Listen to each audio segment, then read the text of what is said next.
Bonjour à tous, c'est Jean-Luc Haut sur sa chaîne YouTube. Aujourd'hui, nous allons parler de la Russie qui veut montrer sa capacité d'innovation avec la production de masse d'un hélicoptère dronisé armé. Pour son armement, la Russie cherche à montrer qu'elle développe des capacités technologiques malgré la guerre et les sanctions. Preuve en est, sur cette nouvelle munition rôdeuse et le Termite, un drone hélicoptère armé de missiles dont la production de masse vient d'être annoncée. En Ukraine, la Russie joue la montre en engageant une quantité colossale de matériel et de munitions, souvent issus des stocks de l'époque soviétique. Avec une telle masse, même mal employée, voire gâchée, l'attrition des forces ennemies reste la stratégie du Kremlin. Le conflit du Proche-Orient et les discours de lassitude vis-à-vis de la guerre en Ukraine en Occident n'arrangent rien. La lenteur des fournitures en armement non plus. Depuis le début de l'invasion du côté ukrainien, c'est l'innovation technologique qui permet de gagner en efficacité en raison des carences en armement. Ainsi, le drone armé, ou non, est devenu un élément essentiel pour mener des combats avec efficacité et précision.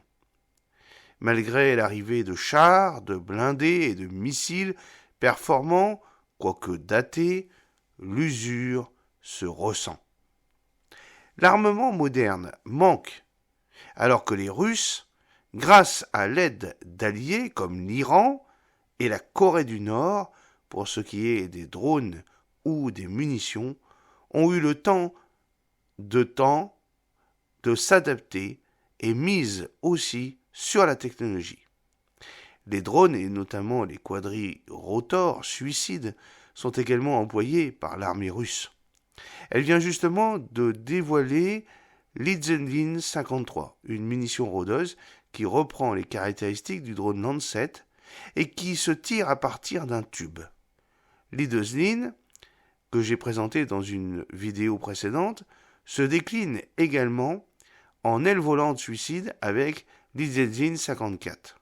Cela montre que malgré les sanctions, l'industrialisation militaire et technologique du matériel s'accélère. Et justement, cette montée des capacités modernes pourrait bien inquiéter l'Ukraine et l'Occident. Même s'il faut se méfier des annonces officielles russes, le cas du drone Termite est révélateur. Cet hélicoptère sans pilote dronisé a été dévoilé pour la première fois sous la forme d'un prototype en 2020.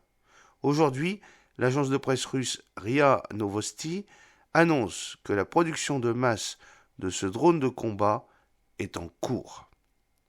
Alors vous voyez une petite photo avec les 3 missiles S-8L qui sont embarqués sur ce type d'hélicoptère dronisé et qui disposent d'un guidage laser qui peuvent atteindre leur cible avec une portée de 6 km.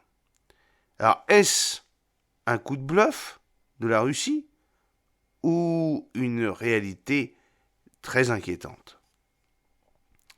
Avec une masse maximale au décollage de 450 kg, l'aéronef, cet hélicoptère dronisé, peut atteindre une vitesse de pointe de 150 km/h et croiser à 90 km/h à 3500 mètres d'altitude.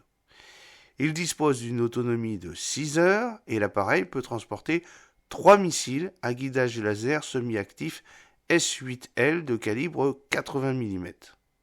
C'est ce type de missile conçu à l'ère soviétique que l'on trouve sur les avions de chasse russes, mais aussi sur les hélicoptères de chasse. Modernisés avec leur système de guidage moderne, des ailettes et un rayon d'action plus important, ils sont capables de détruire des cibles à une distance allant jusqu'à 6 km. Une distance relativement courte, je vous l'accorde, qui nécessite de s'approcher de la cible, mais qui est quand même très efficace. Plutôt qu'un coûteux aéronef piloté, autant utiliser un drone pour réaliser ce type de mission afin de pointer le missile vers sa cible, le Termite. Cet hélicoptère dronisé donc est équipé d'une station de visée optique située sur le nez de l'appareil.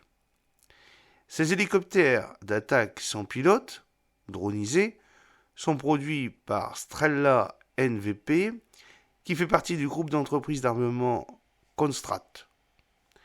Dans les images de l'usine dévoilées par RIA Novosti, on peut apercevoir une douzaine d'hélicoptères dronisés en cours d'assemblage, dont 3 à l'étape de finalisation.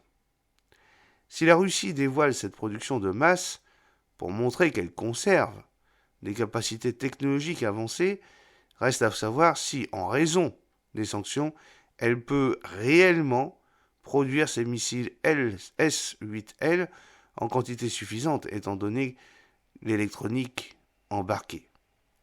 De même, dispose-t-elle également de suffisamment de composants électroniques pour équiper un nombre important de drones hélicoptères termites.